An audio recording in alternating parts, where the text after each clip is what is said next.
Hey hello everyone, কি অবস্থা তোমাদের? তোমাদের সাথে আমি রিসেন্টলি বেশ কিছুদিন কমিউনিকেট করতে যে একটা খুব কমন প্রবলেম দেখতেছি।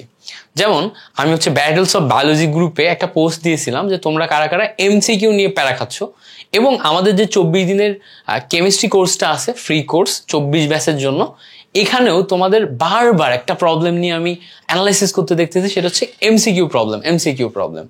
আবার তোমরা যারা যারা অ্যাডমিশন টেস্ট দিচ্ছ 23 ব্যাচের, তোমরা সবাইও এমসিকিউ নিয়ে অনেক বেশি প্যারা খাচ্ছ।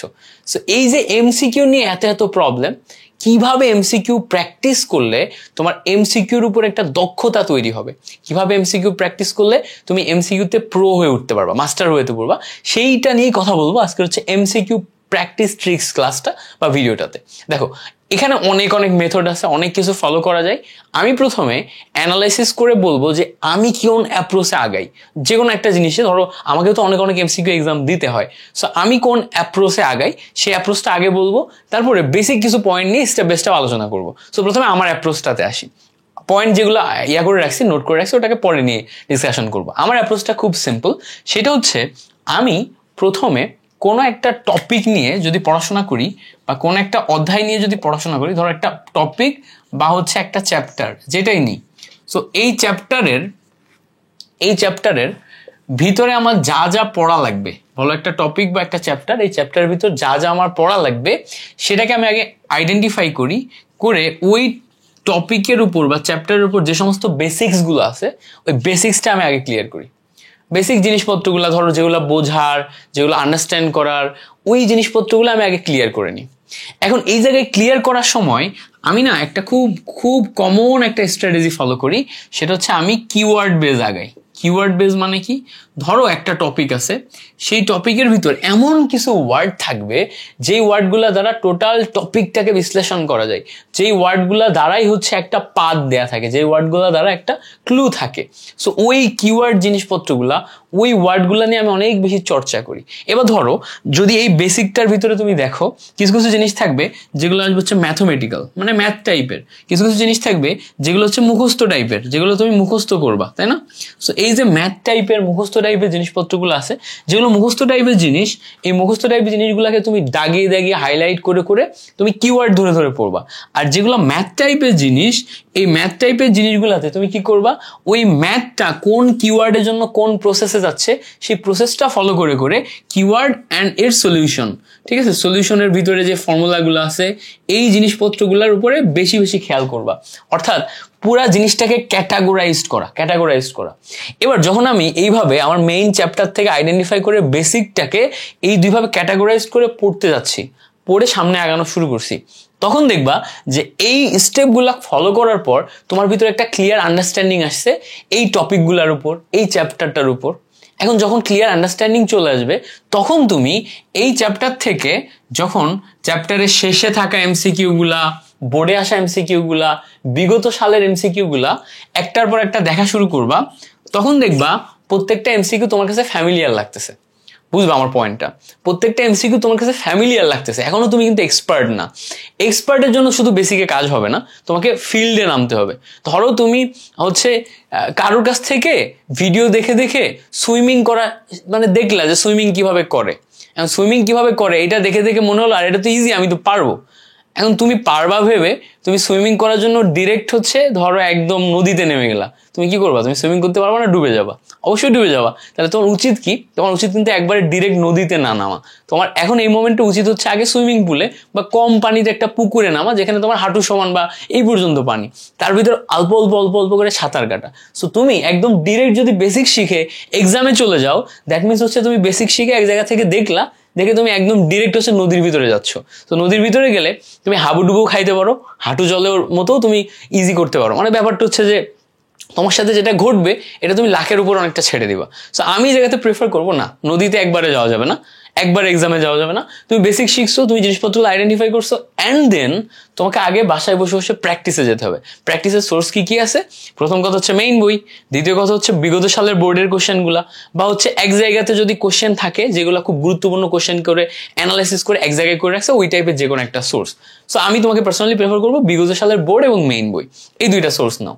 এবার এই দুইটা সোর্স যখন এই চ্যাপ্টার থেকেই তুমি নিবা, একটা কোশ্চেন তুমি সামনে পেলা, প্রশ্নটা তুমি দেখলা যে এটা এর ভিতরে কোন ক্যাটাগরিতে পড়ে, মুখস্থ ইনফো টাইপের জিনিস না ম্যাথ টাইপের জিনিস। মুখস্থ ইনফো টাইপের জিনিস যখন হবে তখন মুখস্থ ইনফো টাইপের জিনিসের ভিতরে প্রশ্নের ভিতরে কিওয়ার্ড কি আছে সেটা ভালো করে আইডেন্টিফাই করে তারপর তুমি সামনে আগাও। এবার প্রশ্নটা, উত্তরটা তো তুমি মনে রাখবাই, প্রশ্নটা বারবার পড়ো, প্রশ্নটা বারবার পড়ে তুমি দেখো তো তুমি আগে যা মুখস্থ করছো তার সাথে কিছু মিলাইতে পারো কিনা, আগে যে ইনফরমেশনগুলো তুমি মনে রাখছিলা সেই ইনফরমেশনগুলো তোমার মাথার ভিতরে অটোমেটিক রিকল করা যায় কিনা, তুমি অটোমেটিক ওইটার প্রশ্নের সাথে রেসপন্স করতে পারতেছো কিনা। যদি এই জিনিসটার সাথে তুমি পারো, that means you are in track, তুমি ট্র্যাকে আসো, তুমি আগে যা পড়ছো সেটা তুমি এখন আউটপুট দেওয়ার মতো একটা পর্যায়ে আসো। এবার প্রথমবার প্রশ্নটা পড়লে তোমার কাছে নতুন মনে হবে, অপশন দাগাবা, পরেরটা পড়বা, নতুন মনে হবে, অপশন দাগাবা, এভাবে পড়তে পড়তে সামনে আগাবা। প্রত্যেকটা প্রশ্ন 4বার 5বার 6বার করে পড়বা, সাথে সাথে উত্তরগুলো মিলাই নিয়ে পড়বা। এবার পড়ার সময় প্রত্যেকটা প্রশ্ন যেমন তুমি মনে রাখবা, প্রশ্নের ভিতরে মেইন কিওয়ার্ড, ক্লু, কোন কিওয়ার্ড কোন ক্লুর জন্য কোন দিকে যাচ্ছে, এই জিনিসটা তুমি ধরে ধরে বুঝে বুঝে সামনে আগাও। এখন বলবো ভাইয়া আমার হাতে তো সময় কম, এইটুক সময়ের ভিতরে আমি এত কিছু কিভাবে মেনটেন করবো? ভাইয়া এই জায়গাতে তোমাকে দুইটা জিনিস দেখতে হবে, একটা হচ্ছে কোয়ালিটি, একটা কি কোয়ালিটি, আরেকটা হচ্ছে কোয়ান্টিটি। সো কোয়ালিটি আর কোয়ান্টিটি, তুমি বলবা ভাইয়া কোয়ালিটি ইম্পর্টেন্ট নাকি কোয়ান্টিটি ইম্পর্টেন্ট, কোনটায় যাবো, আমি কোয়ালিটিতে যাবো নাকি আমি কোয়ান্টিটিতে যাবো? দেখো এখানে বড় একটা ডিবেট আছে। আমাকে যদি বলো যে ভাই আপনি আমাকে সাজেশন দেন, আমি বলবো বোথ যাও, কোয়ালিটি কোয়ান্টিটি দুইটাই জীবনে নেসেসারি। তুমি ধরো অনেক বেশি কোয়ালিটি মেনটেন করার জন্য খুব বেশি সময় নিয়ে পড়াশোনা করলা, একই জিনিস অনেক পড়লা, হলো কি যে তোমার টোটাল সিলেবাসে 30% কভার হলো, ফলে 30%-এর ভিতর থেকে তুমি অনলি 10টা-15টা এমসিকিউ কমন পালা, ওই 10টা-15টা পারলা, বাকি একটাও পারলা না। তাহলে দেখা গেল এখানে তোমার কোয়ালিটি মেনটেন করতে যে তুমি কখনোই অপটিমাম লেভেলে পৌঁছাইতে পারলা না। আবার তুমি যদি শুধু কোয়ান্টিটিতে ফোকাস করো, তুমি কোয়ান্টিটি দেখতে যে কোয়ান্টিটি 1000 পড়ে ফেললা, বাট একটা এমসিকিউ তুমি ভালো করে পারো না, তখন কি হবে? তুমি দেখা যাবে যে 1000 এমসিকিউ সলভ করার পরেও পরীক্ষা হলে কমন আসছে, বাট তুমি ভুল করে আসছো, তুমি একটারও ঠিকঠাক আউটপুট দিতে পারো না। তো এটাও একটা বড় প্রবলেম। সুতরাং এই জায়গাতে আমাদের কোয়ান্টিটি কোয়ালিটি দুইটাতেই ফোকাস করতে হবে।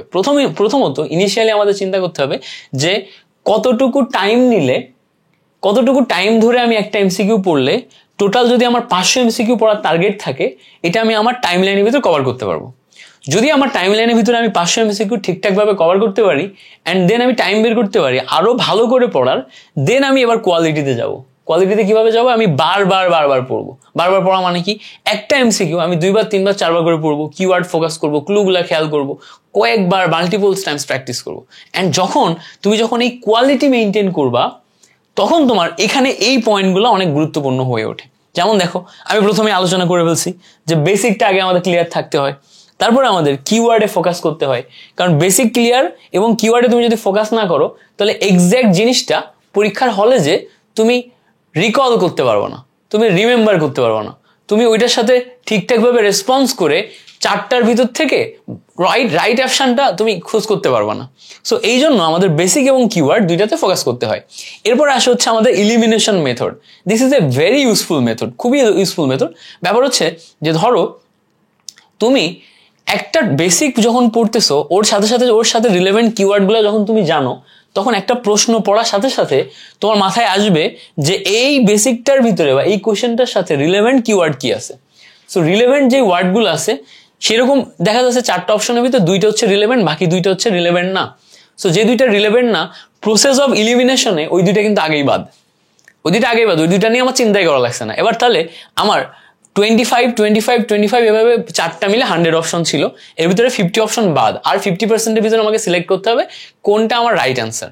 এবার আমি দেখবো কিওয়ার্ডের পরে ক্লু কি দেয়া আছে, বা প্রসেসটা কি হবে, বা বেসিকটা কি ছিল, তার সাথে মিলাই আরেকটু নিজের রিকল মেমোরিকে বাড়িয়ে 2টার ভিতর থেকে একটা সিলেকশন করবো। সো এই ক্ষেত্রে process of elimination helps us to use the optimum time. মানে ধরো এমসিকিউটা প্র্যাকটিস করার জন্য তোমার হাতে ঠিক 1 মিনিট আছে, বা সিলেকশন করার জন্য 1 মিনিট আছে, ওই 1 মিনিটের ভিতরে তুমি ডিসিশন কিভাবে নিবা। এটার জন্য তুমি যদি ইলিমিনেশন মেথডে যাও, ইলিমিনেশনে তুমি 5-7 সেকেন্ডে ইলিমিনেশন করে ফেলতে পারতেছো, বাকি সময়টা তুমি অন্য একটা জায়গাতে দিতে পারতেছো, অন্য জায়গায় ফোকাস করে অ্যাকুরেসি মেনটেন করতে পারতেছো। ঠিক আছে, সো এটা খুব ইম্পর্টেন্ট একটা জিনিস। এবার দেখো পরবর্তীতে বলছে যে অ্যান্সার উইদাউট অপশন, এই পয়েন্টটা কোন জায়গায় হেল্প করে। দেখো আমি 4টার ভিতরে 2টা এলিমিনেট করে ফেলছি, এখন 2টার ভিতরে আমাকে ডিসিশন নিতে হবে। যদি প্রশ্নটা আমার আগে থেকে পড়া থাকতো, আগে থেকে প্র্যাকটিস করা থাকতো, প্র্যাকটিসের সময় আমি যদি এইভাবে প্র্যাকটিস করতাম যে আমার 4টা অপশন আছে, আমার উপরে প্রশ্ন, আমি অপশনগুলো ঢেকে ফেলছি, ঢাকার পরে আমি আগে যে পড়ছি 2 বা 3 বার পড়ছি, আমি অপশন ঢেকে প্রশ্ন পড়ে একটু দেখার চেষ্টা করছি, আচ্ছা দেখি তো আমার মনে পড়ে কিনা উত্তরটা। তো আমি একটু মনে করা ট্রাই করে দেখছি, আচ্ছা উত্তরটা মনে পড়ছে। এবার উত্তরটা মনে যেটা পড়ছে দেখি তো মিলে কিনা, আচ্ছা মিলে গেল তো, তার মানে কি তুমি এই যে অ্যান্সার উইদাউট অপশনে নিজেকে বারবার রিকল করা ট্রাই করতেছো। যদি এই জায়গাতে তোমার রিকল হয় অ্যান্ড তোমার ব্রেন ভালো রেসপন্স করে, দ্যাট মিনস তুমি এই বেসিক এবং কিওয়ার্ড ব্যবহার করে এই 50%-এর ভিতরে ডিসিশন নিতে পারবা খুব ইজিলি। তোমার ব্রেন একদম কারেক্টার দিকেই যাবে। সো অ্যান্সার উইদাউট অ্যান্সার তোমার এই যে অপশনগুলো থেকে টেস্ট করা it is very much necessary thing. এটা বুঝতে হবে তোমাকে। অ্যান্ড দেন আসে হচ্ছে ক্লু, কোন ক্লুতে আমি কোন দিকে যাব এটা আমাকে বুঝতে হবে। যেমন ধরো কিছু কোশ্চেনে তোমার ধরো উত্তর চাইছে নেগেটিভ কোনো একটা, বাট এমন ভাবে কোশ্চেনটা করা উত্তরগুলো সব পজিটিভে দেয়া, একটা উত্তরই নেগেটিভ, নিচের কোনটি হবে না আর তুমি ভাবতেছো হবে, নিচের কোনটি হবে তুমি ভাবতেছো হবে না। সেটা তো বুঝতে হবে ওর ভিতরে কোনো একটা জিনিস যেটা ক্লু দেয় যে আমি কি ধরনের অ্যান্সার সিলেক্ট করব। সো তুমি যদি প্রশ্নটা কেয়ারফুলি পড়ে ওই ক্লুটা না বুঝো, তাহলে কিন্তু ওই এমসিকিউ প্র্যাকটিসই তোমার জন্য একটা বিফলে যাবে। ধরো তুমি সব পড়ে আসছো, সব পারো, বাট ছোট্ট জিনিস খেয়াল না করার কারণে, ছোট্ট ক্লু খেয়াল না করার কারণে কিচ্ছু হলো না। এরপরে আসে most important thing, time management. So time management এখন থেকেই তো তোমাকে শিখতে হবে। এই টাইম ম্যানেজমেন্ট নিয়ে একটা 20 মিনিটের ভিডিও বানানো যায়। আমার দেখবা যে পরীক্ষার হলে টাইম ম্যানেজমেন্ট নিয়ে অনেক পপুলার ভিডিও আছে। সো তোমরা যারা অ্যাডমিশন টেস্টের জন্য আমার এই ইয়াটা দেখতেছো, তোমরা এই টাইম ম্যানেজমেন্ট নিয়ে আমার ওই ভিডিওগুলো দেখবা। আর যারা এসএসসিতে আসো তোমরা ওই ভিডিওগুলো দেখতে পারো, বাট তোমাদের জন্য স্পেসিফিকভাবে আমি পরীক্ষার হলে টাইম ম্যানেজমেন্ট নিয়ে অনেক ভিডিওস দিব। অনেকগুলো ট্রিক আছে আমার মাথায় যেগুলো আমি নিজে অ্যাপ্লাই করে আসছি, আমার লাইফে কাজে লাগছে অ্যান্ড তোমাদেরও কাজে লাগবে বলে আমি আশা করি। সো ওইগুলো নিয়ে আমরা পরবর্তীতে কথা বলবো। এখানে জাস্ট একটা জিনিস মাথায় রাখবা যে যদি তোমার কাছে 25 MCQ থাকে, সো সবসময় টার্গেট রাখবা 25 MCQ আমি কমপ্লিট করবো within 20 minutes. Within 20 minutes complete করার আমার যদি একটা ভালো প্র্যাকটিস থাকে, দেন ওই জায়গাতে যদি আমার এফিসিয়েন্সি আবার ভালো হয়, উইদিন 20 মিনিটস আমি যদি 23-24 প্র্যাকটিস করতে পারি, দেন পরীক্ষার হলে যেও এটা মেনটেন হবে। আমি এই জায়গাতে একটা জিনিস খুব ফলো করি, সেটা হচ্ছে বিরাট কোহলি একটা কথা বলে যে আমি যখন নেটে প্র্যাকটিস করি, আমি নেটে আমার একদম 120% দিয়ে প্র্যাকটিস করি। নেটে করার সময় আমি কোনোভাবেই অমনোযোগী হই না, কোনো শট উল্টাপাল্টা খেলি না, প্রত্যেকটা জিনিস আমি নেটে ভালো করে খেলি। অ্যান্ড এটার একটা প্রতিফলন আমার আসে। আমি নেটে যদি ভালো খেলি, আমি ফাইনালে যেও ভালো খেলি। আমি নেটে যদি অমনোযোগী হয়, নেটে যদি উল্টাপাল্টা শট খেলি, এই অভ্যাসটা আমার ফাইনাল মেসেজেও একটা বড় প্রতিফলন ফেলে। তো তুমি যখন বাসায় বসে উইদিন 20 মিনিটস 23টা-24টা বারবার দাগাইতে পারবা, একটা প্র্যাকটিসে থাকতে পারবা, ফাইনালে যে তুমি কোনোভাবেই ঘাবড়ে যাবে না। বাট যদি একটু নার্ভাস হয়েও যাও, দেখবা ওই নেটে প্র্যাকটিসের যেই একটা অভ্যাস, ওইটা তোমাকে অনেক ভালো একটা আউটপুটের দিকে নিয়ে যাচ্ছে। অ্যান্ড তুমি খুব খারাপ দাগাইলেও দেখবা তুমি 23টা ঠিক করে ফেলছো, 22টা ঠিক করে ফেলছো, আর ভালো দাগাইলে তো 25-25 পাচ্ছ। সো এইভাবে তোমাকে বাসায় বসে প্র্যাকটিসের সময় টাইম ম্যানেজমেন্টটা মেনটেন করতে হবে। ট্রাই করতে হবে যে 1 মিনিটের MCQ 40 সেকেন্ডসের ভিতরে কমপ্লিট করার। তাহলে এটা তোমাকে ফাইনালি যে অনেক হেল্প করবে। অ্যান্ড দেন তোমার মিস্টেক্স থেকে শিখতে হবে। ধরো তুমি একটা প্রশ্ন বাসায় বসে করতে যে একবারে ভুল করছো, তুমি যদি ওই ভুলটা মেইনটেইন করে নিয়ে, ওই ভুলটাকে কারেক্ট না করে নিয়ে আগাও, ওই ভুলটা ভালো করে খেয়াল না করো, তুমি ওটা পরীক্ষা হলে যে আবার ভুল করবা। তো এটা হচ্ছে ভুলকে বারবার রিপিট করে হচ্ছে বোকা মানুষ। তুমি যদি বোকা না হও, তার মানে কি তোমার এই জায়গাতে ট্রিগার্ড হইতে হবে যে আমি ভুল করছি, এইটা আমি আগে কারেক্ট করব। একই ভুল জীবনে বারবার করা যাবে না। সো তুমি একটা MCQ বাসায় বসে তুমি দেখলা ভুল করছো, ওটা কারেক্ট করো, ওই ভুলটা রিপিট করো না। দেখবা যে অ্যাকুরেসি বাড়াইতে এই 1 মাসে তুমি যতটা অ্যাকুরেসি বাড়াবা, এটাই তোমাকে, যদি তুমি এখন 16 থেকে 20টা MCQ এর ঘরে থাকো, তুমি হচ্ছে 20 থেকে 25টা MCQ এর ঘরে চলে যেতে পারবা, অনায়াসে চলে যেতে পারবা। So that's it. এগুলো ছিল আমার পক্ষ থেকে তোমাদের প্রতি একটা মেসেজ যে MCQ নিয়ে কিভাবে চিন্তা করা যায়। আমি প্রথম পার্টে আমার যে টেকনিকটা বলছি, এই টেকনিকটা নিয়ে তুমি অনেক বেশি চিন্তা করতে পারো। তারপরে এই যে টেকনিকটা, সেটার সাথে এই পয়েন্টসগুলো একটু মিলাই নিতে পারো। আমি আশা করছি এই জিনিসপত্রগুলা, এই মেসেজগুলা তোমাকে অনেক বেশি হেল্প করবে তোমার MCQ স্পিড বাড়াইতে, অ্যাকুরেসি বাড়াইতে, কারেকশন করতে, অ্যান্ড ফাইনালি একটা ভালো মার্ক আনতে। যদি এই ভিডিওটা, এই ট্রিকগুলা তোমাকে একটু হলেও হেল্প করে, একটু হলেও তোমাকে কনফিডেন্স দেয় যে না আমি ভাইয়া পারবো, তাহলে অবশ্যই আমার চ্যানেলে সাবস্ক্রাইব করবা। এই ভিডিওটা তোমার ফ্রেন্ড সার্কেলের কমিউনিটি যে গ্রুপগুলো আছে, কলেজের গ্রুপগুলো আছে, তাদের সাথে একটু শেয়ার করবা। কারণ তোমরা যত বেশি ভিডিওগুলো দেখো, শেয়ার করো, কানেক্টেড হও, তত বেশি না তোমাদের জন্য আরো কাজ করতে ইচ্ছা করে, অনেক অনেক কাজ করতে ইচ্ছা করে। সো আমি চাই তোমরা সবাই মিলে দেখো, অ্যান্ড সবাই এই সেম ভুলগুলো করো না। আমি আমার লাইফে যে ভুলগুলো করছি এগুলো তোমরা কেন করবা? আমরা সিনিয়ররা করে গেছি, তোমরা আর করবা না, ঠিক আছে? তোমরা আমাদের লার্নিং থেকে শিখে তোমরা আরো বেটার কিছু করবা, তোমাদের ভিতর কম্পিটিশন আরো বেশি হোক। So thank you so much.